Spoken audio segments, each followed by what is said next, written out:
This is Deep Down, and I'm your host, Jordan Hunt. I'm a composer, vocalist, multi-instrumentalist, and self-releasing artist.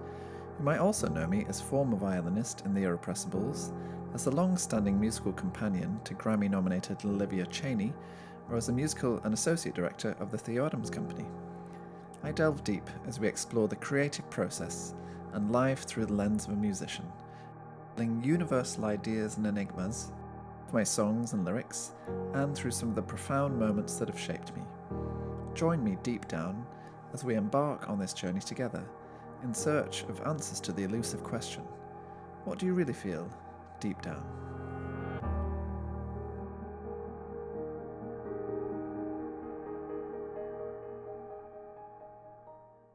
In this episode of Deep Down, I face my ghosts head-on in a special deep dive of my song Peter, written about my former love, Peter Alexander, who died tragically in 2012.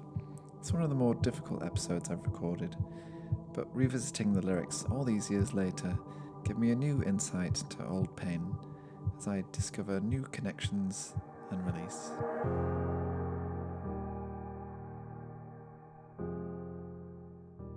Welcome, listeners. In today's episode, I'm taking a deep dive into the fourth track on my debut long-lost EP, Peter, a song that's taken many forms over the 13 years or so since I first came up with a melody on a cycle ride home from a rehearsal circa 2011.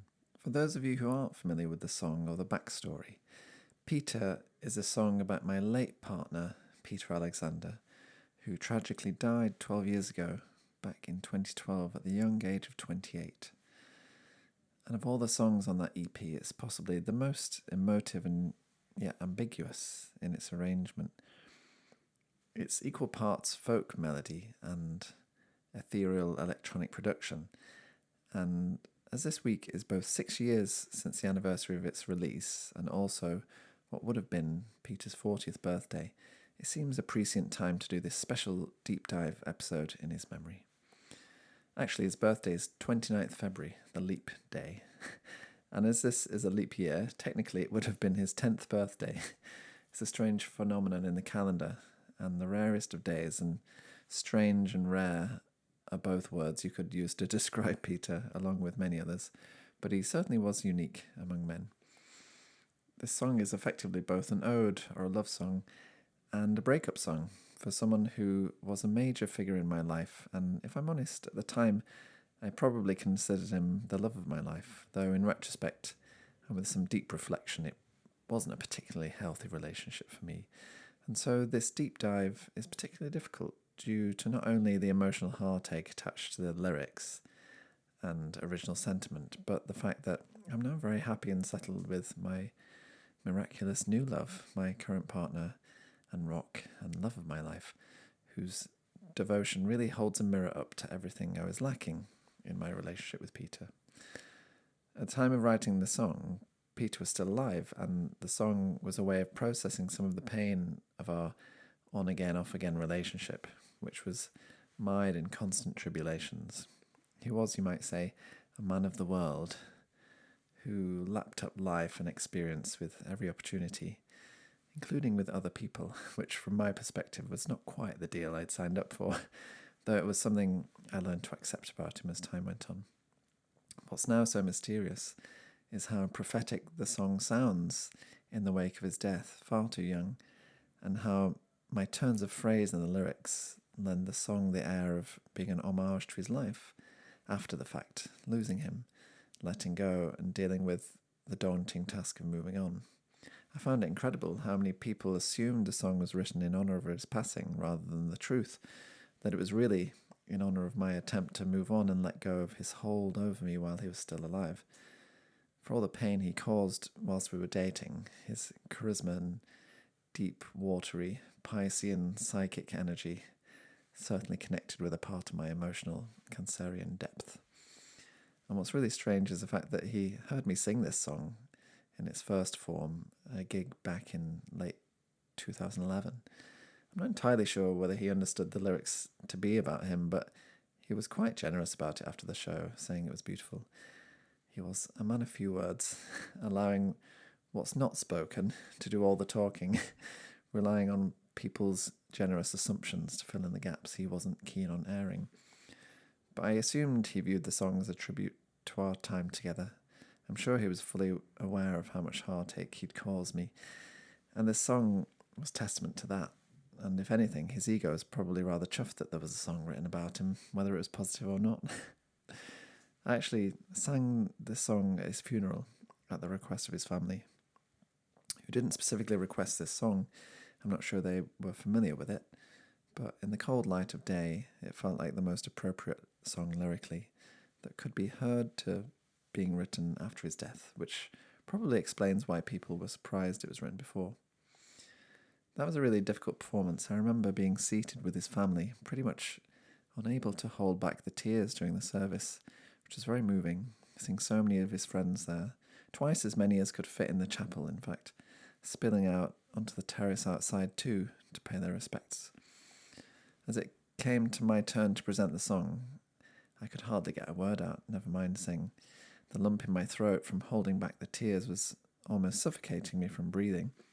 And I remember the thought as I stood up at the front, trying to gather myself, and realised I was singing a cappella without accompaniment, that I heard my piano part in my head start the song, and the adrenaline that gathered my muscles to function worked a miraculous trick on me, and suddenly I found myself singing with a perfectly easy voice, liquid and fluid, more so than I'd managed in a practice room.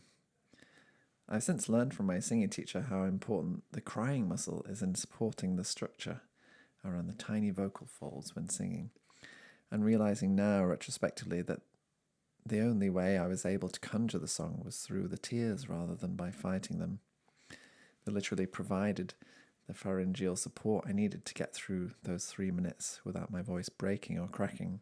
It was one of the most visceral and cathartic memories I have, and I feel strangely lucky to have experienced it despite the obviously tragic setting.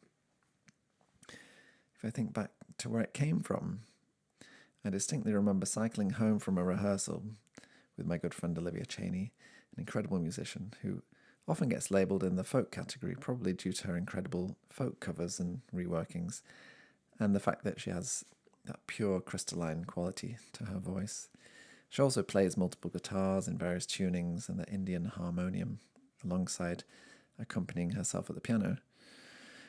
And back in 2011, it was relatively early days for our working relationship, which continues to this day.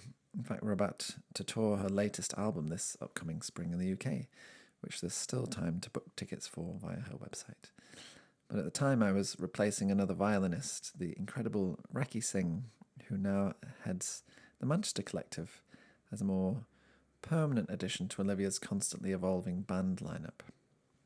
As I said, I play violin and occasionally play piano and other little synth parts, but the biggest gift of playing with Olivia, besides her effusive encouragement, is the opportunity to learn how to blend my voice with hers when singing in duos in some of her folk songs and providing backing vocals to her own songs.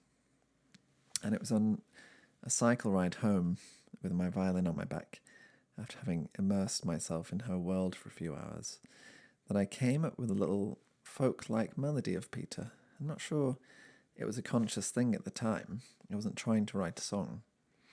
And the first lyric, "When the road peters out," a silly little play on words of coming to the end of the line, whilst also including his name, appeared along with the melody. I have to say that back then I didn't particularly have a voice of my own, literally and metaphorically.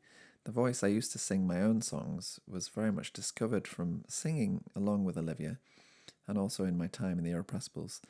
And until then, almost everything I'd written was what you might term contemporary classical concert music. So when it came to my burgeoning impulse to write and sing my own songs, I very much lent on my limited experience, and at the time, that opportunity to sing in a folky style with Olivia was a big influence on the melodies I came up with. Hence, you get all of these little decorations intertwining in what's effectively quite a simple tune. When the road peters out, my heart would surely cease. Actually, now I hear that out loud, it's anything but simple. But it was much simpler than most anything else I'd written at music college in the years before that. So as I said, there wasn't much conception or planning involved before this song appeared in my head. But once I'd found this melody, it was a matter of coming up with lyrics that would fit the syllable structure. And the gift of that first line sort of gave me a focus of what the song was to be about. The daily pains of dating one of East London's most difficult characters. Truly someone who could not be pinned down, and no doubt I would have spent half the rehearsal with Olivia offloading and venting, who always offered sage advice to try and let go of someone who was clearly causing me so much hurt. And so now, as I look back at the lyrics, with no diary entry to know precisely what I was feeling on any particular day, it feels to me as though I was trying to convince myself to move on through writing this song, imagining what life on the other side was like. Let's listen to the first and second verse, which run into each other.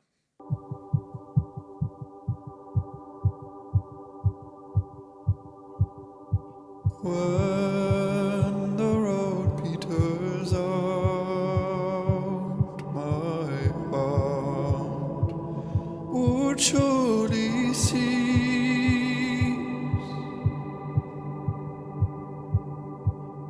to yearn, but I doubt there'll be no inner peace.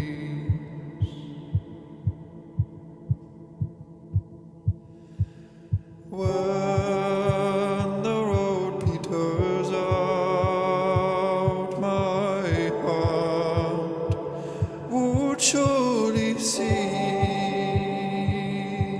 to yearn, my first affection. Practice makes perfection. You'll probably notice the repetition in the second verse, but with a slightly varied melodic ending, in that way that folk music rarely sounds exactly the same twice in a row. As I said before, the whole shtick of these lyrics, if you could call it that, is using the name Peter to represent the end of the road ahead, when the road peters out. As I try to convince myself that I'm nearing the end of my time with him, my heart would surely cease. This is my very emotional image of my heart stopping as though I could no longer go on. Rather melodramatic, perhaps, and it reminds me just how young I was. But then a sort of clever twist of meaning when you hear that line as it continues into the second line. My heart would surely cease to yearn. So actually, when I finally leave this man, my heart would stop yearning for him.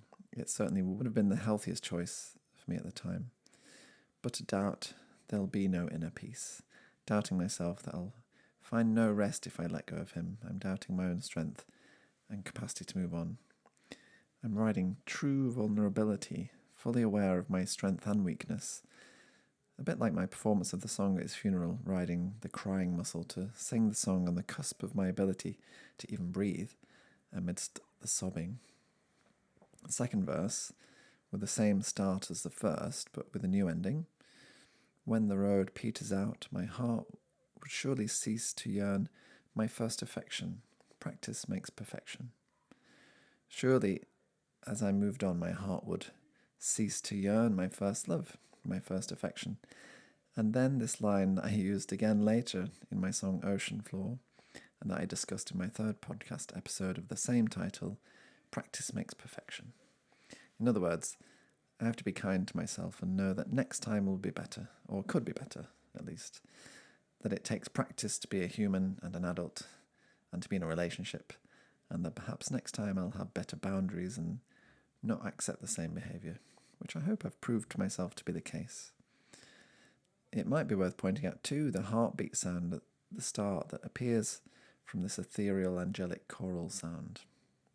The first incarnation of the song, arranged for piano and voice, had a little heartbeat pedal tone A before the chords and melody came in, a little like this.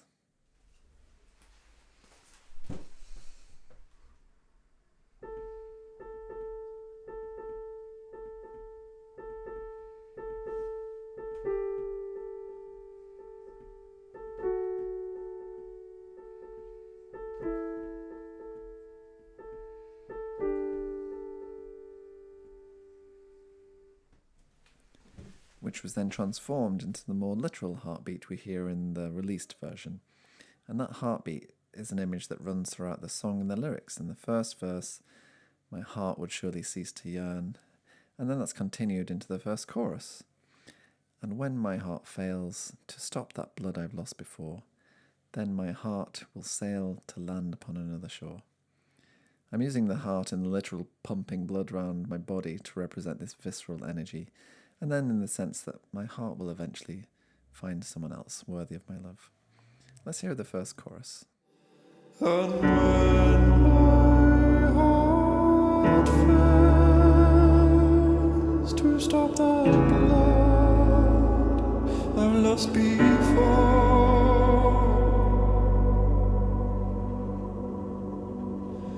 then my heart will sail to land upon another shore.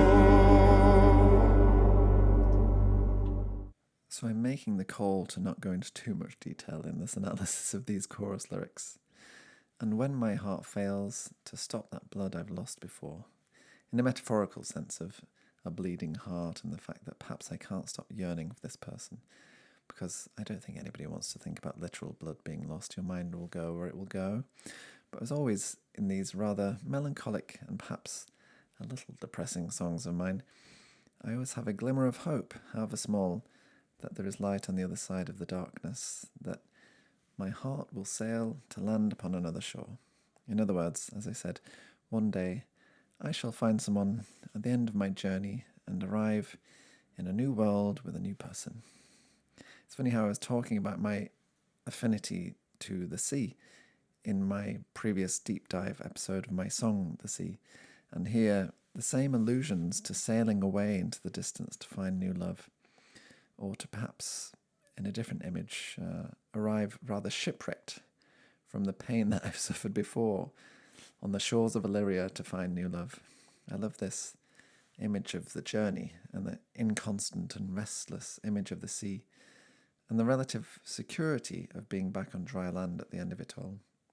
Of course, when I just mentioned Illyria, Shakespeare's famous island in Twelfth Night, amongst other plays, I don't mean to suggest this newfound security to be a remote, exotic, unusual place to display the world's problems, or as a model for rebellion or lawlessness, but perhaps from the right perspective the image can serve me.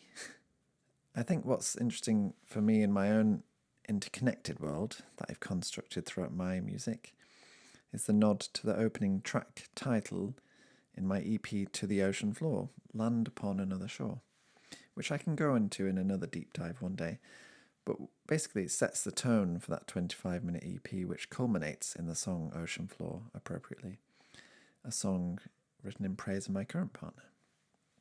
When we think about the accompaniment here, the heartbeat ceases and the piano chords come in quite suddenly very deep and low, and the mood shifts dramatically like the light shifting behind the clouds during a day at sea. When these lyrics so far are viewed from the perspective of Peter's passing, however, it's quite understandable that they might be interpreted as an homage to his life, which petered out, or in fact came to a dramatic end far too soon. And the image of the bleeding heart could be seen as mourning, and actually I'm so glad that the lyrics work in this other way too. I remember the morning after he died being woken up by a call from his dad and hearing the news and feeling utterly in shock, as though there was a tear across the sky, and his passing suddenly heralded the end of my youth, as though our relationship was all some obscure dream, and that my real heart would surely stop beating from the pain of grief. No inner peace, with the restless inner turmoil of reckoning with reality. But how in time the pain will subside, and when I finally reach acceptance, I'll be able to move on. When the road peters out, my heart would surely cease to yearn, but I doubt there'll be no inner peace. When the road peters out, my heart would surely cease to yearn my first affection. Practice makes perfection. And when my heart fails to stop that blood I've lost before, then my heart will sail to land upon another shore. From this point, we have a third verse, again similar to the first two verses, with a slight variation, yet again, in the melody, as is the way with folk music. This time the lyrics end on a different note, a different stage of grief, perhaps anger or disbelief. When the road peters out, my heart would surely cease to yearn, but a doubt, my heart, it gives a shout. And I suppose the end of a relationship can be seen as its own form of grieving. By using this kind of language, it so prophetically set up the song to work as an homage after his life too. From this point, the energy continues to build from the opening tentative heartbeat. I guess it's worth mentioning that along the road of the life of this little song, there have been multiple arrangements, both intimate and less so. And notably with my friends in Principal 6, Sarah Kershaw on piano, James Field on drums, Will Turner-Duffin on bass, and Charlie Stock and Nicole Robson on viola and cello, respectively. I really fondly remember a performance in this sort of semi-symphonic setup at a wonderful gig at the Islington Assembly Hall back in the day. And I'm fond of this rousing and energetic version of the song, which is on YouTube somewhere. But after the passing of Peter, and when it came to release the song into the world, a more subtle approach felt more in keeping with the vibe. However subtle this production is, though, I do feel it reaches quite energetic heights in its own way, without the scurrying strings and sweeping runs on the piano and epic percussion. Let's hear the third verse as the energy picks up, and then into the second chorus. When the road peters out, my heart would surely cease to yearn, but a doubt, my heart, it gives a shout.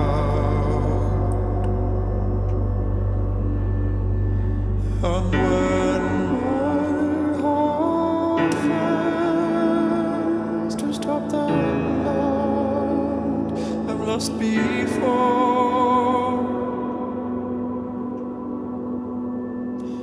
then my heart will settle and upon another shore.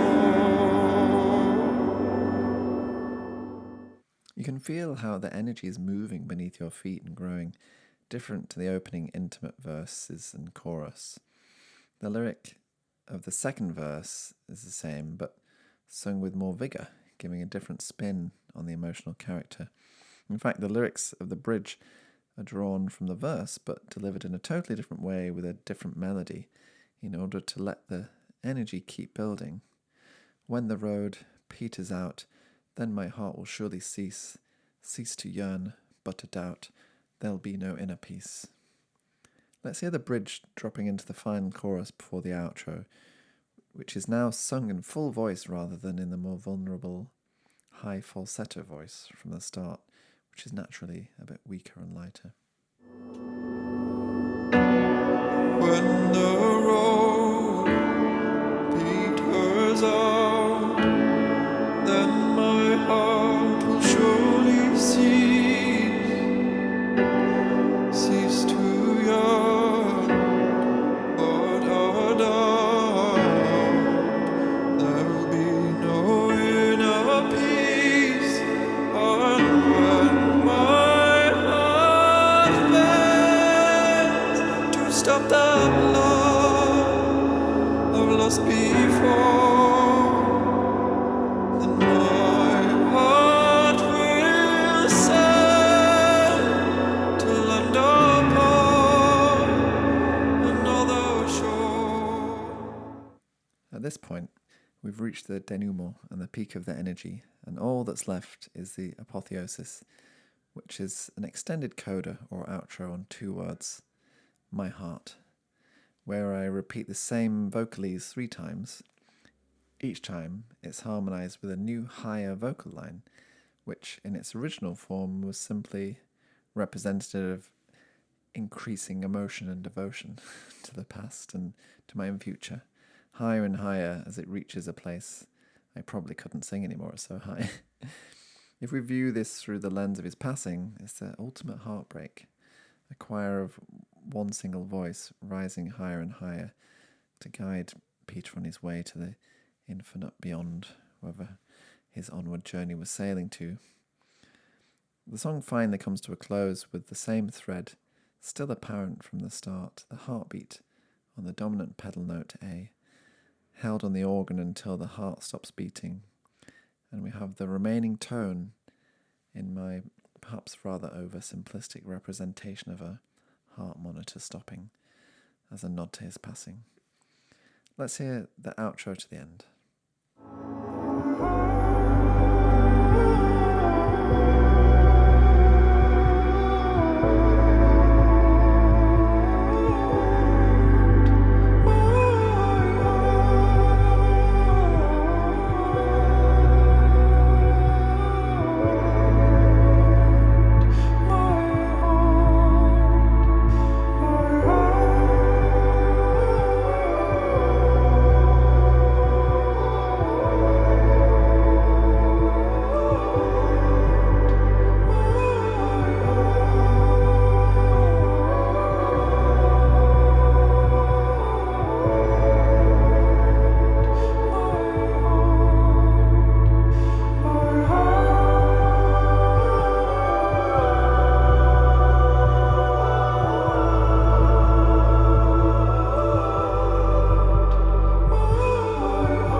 And there we have the closing of my song Peter, released in 2018, which was 6 years after the passing of its dedicatee Peter Alexander, who would have celebrated his 40th birthday this week.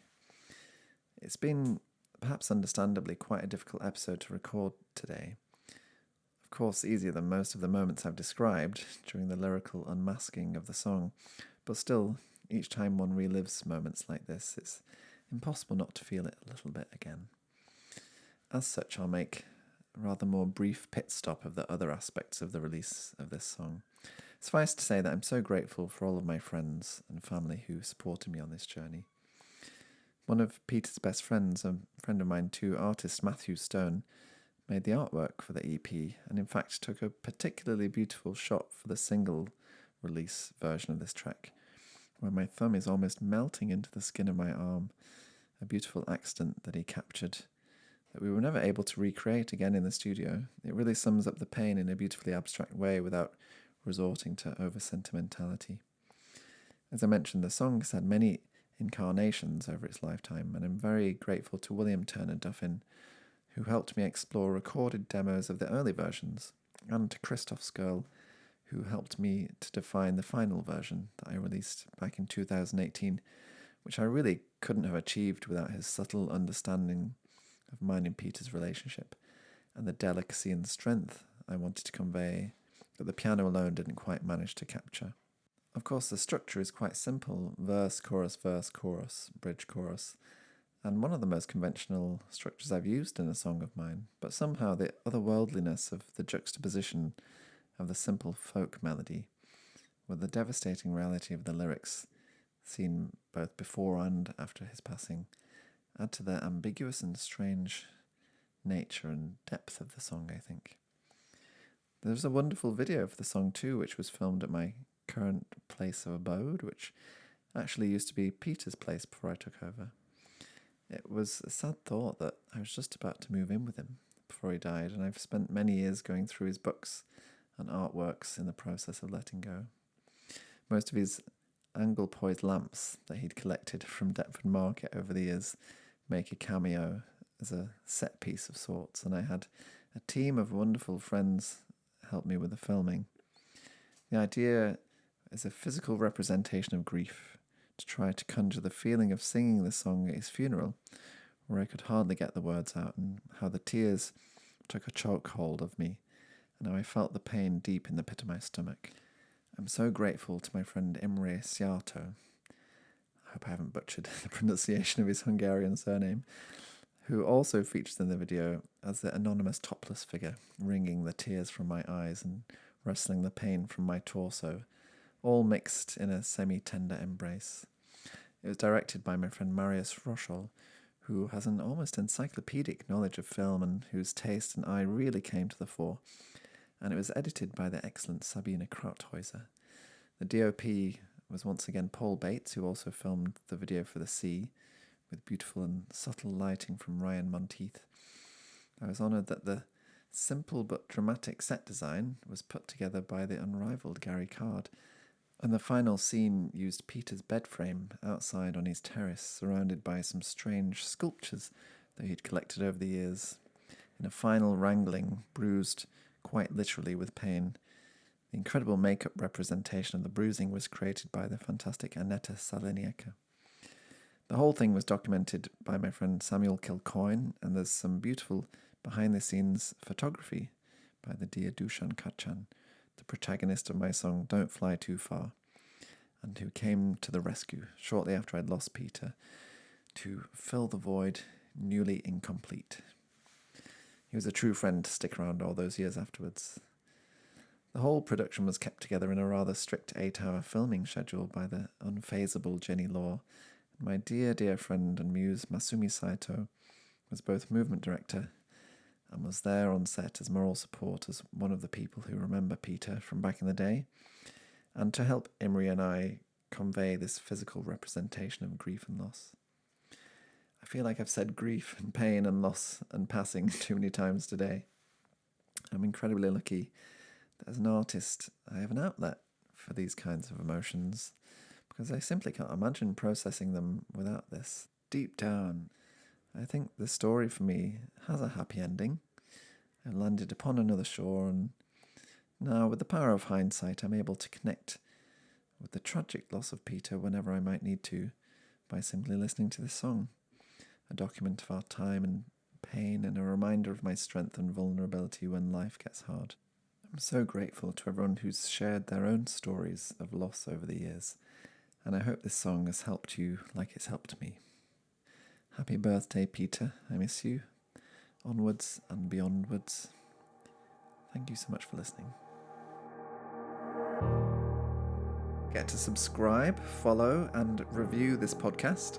And if you like it, share it with your friends or on social media. You can find me on all social platforms by searching at Jordan Hunt Music, and you can listen to my music on all good streaming services. Deep Down uses bits of my music nabbed from my songs Ocean Floor and Peter. Check out the show notes on jordan-hunt.com for exclusive tidbits from this podcast. I'd really love to hear from you via DM or email via my website if any of these experiences resonated with you, and if you have questions, suggestions, or requests for future episodes. Thank you so much for listening.